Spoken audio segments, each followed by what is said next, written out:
Hello everyone, welcome to Rome Tech. Today we will be discussing how to hide distracting items in Safari on your Mac. It's an easy guide, so let's get started. First things first, open up your Safari web browser. Now, navigate to any website you like. For this example, we're going to use apple.com.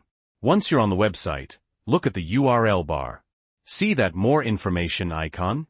Click on it. A drop-down menu will appear, and you're going to select Hide Distracting Items. This nifty feature lets you select any adverts or annoying blocks on the website and remove them. Just click on the element you want to get rid of, and poof, it's gone. The website will then adjust to fill in the gap. Let me show you another example.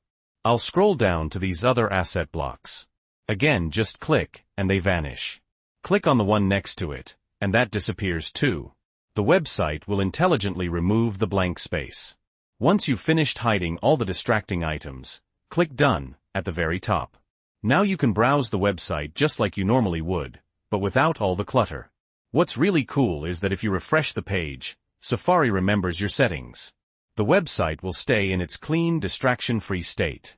You can keep browsing without those annoying elements popping back up. Now, if you ever want to restore the website to its original form, simply click on that More Information icon again. In the drop-down menu, choose Show Hidden Items. A prompt will appear, and you'll select Show. This will bring back everything you hid. And again, you can start browsing the website just as you normally would. And that's it. That's how you remove distracting items in Safari on your Mac. It's super easy and makes for a much cleaner browsing experience. If you found this video helpful, please leave a like.